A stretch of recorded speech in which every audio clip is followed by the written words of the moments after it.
Inirekomenda na ng Independent Commission for Infrastructure sa Ombudsman na kasuhan ang nagbitiw na Ako Bicol Party List Representative na si Zaldico. Pati ang 17 iba pa kaugnay sa maanumalyang umanong flood control project sa Oriental Mindoro. Balitang hatid ni Sandra Aguinaldo.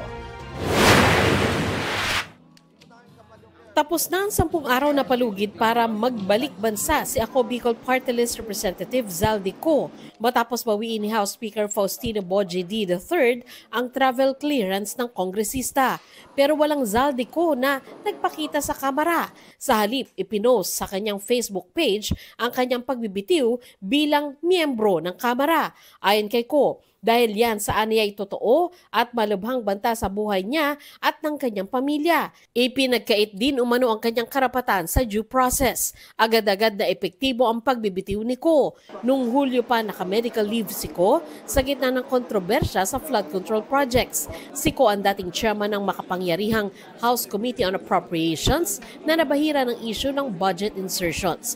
Nagtungo ng Amerika si Ko para magpagamot pero binawi kamakailan ni Speaker D ang kanyang travel authority.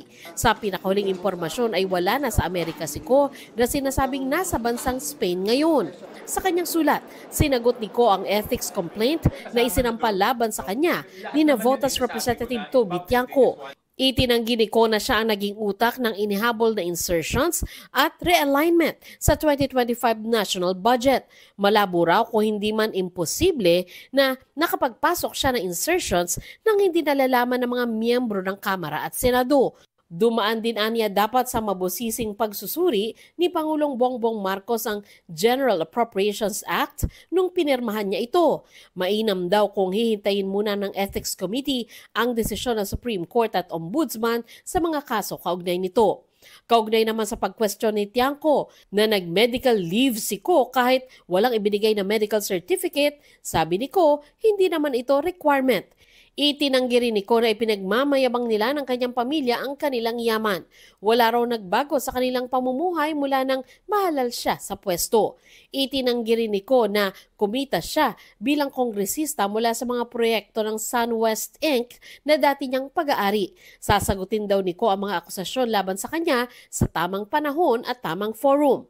Sabi pa ni Ko, ipatatanggal na niya ang kanyang mga personal na gamit sa kanyang opisina sa Batasang Pambansa. Ang party list aniya ang mag-aabiso sa Kamara kung sino ang papalit kay Ko. Sa iwalay na sulat, nag-leave din si Ko mula sa Ako Bicol Party List. Sa ilalim ng batas, ang papalit sa nagbitiw na party list representative ay ang susunod na kinatawan sa listahan ng mga nominee na isinumite ng grupo sa COMELEC. Git naman ni Tiangco, kahit nag-resign si Ko bilang kongresista, hindi siya makakatakas sa mga kaso sa korte. Pag-iwas yun sa mas marami pang tanong sa Ethics Committee. Kahit naman mag-resign siya, hindi naman siya makakaiwas.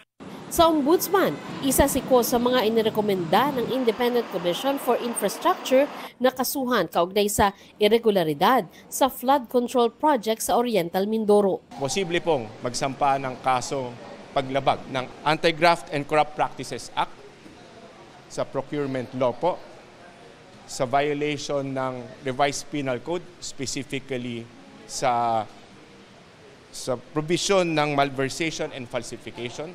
And of course, isa po dito ay yung paglabag sa Code of Conduct of Public Officers and Employees. Inirekomenda rin ng ICI na kasuhan si dating DPWH Mimaropa Regional Director, Engineer Gerald Pacanan, Assistant Regional Directors na sina Jean Ryan Altea at Ruben Santos Jr., at siyam na iba pang DPWH official. Damay rin sina Aderma Angeline Alcazar, ang presidente at chairman of the Board of Directors ng SunWest, pati ng 4 na miyembro ng Board of Directors. Ang ICI nga, gaya po sa parating sinasabi, ay nagbabase po sa ebidensya.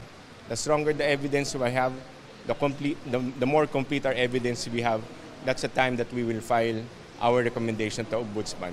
Hindi po basta-basta kaming nagre-rely o umaasa sa mga single testimony o sa isang affidavit po lamang. Sinusubukan namin kunin ang panig ng mga inirekomendang kasuhan. Ayon kay Justice Secretary Jesus Crispin Remulla, tuloy pa rin ang mga kaso laban kay Ko. humiling na rin ang DOJ ng Blue Notice mula sa Interpol para kumalap ng karagdagang impormasyon ukol sa aktibidad at lokasyon ni Ko. I don't expect him to come home. I mean, the way that everything is right now, I don't think he will just go home. Sandra Aguinaldo, nagbabalita para sa GMA Integrated News.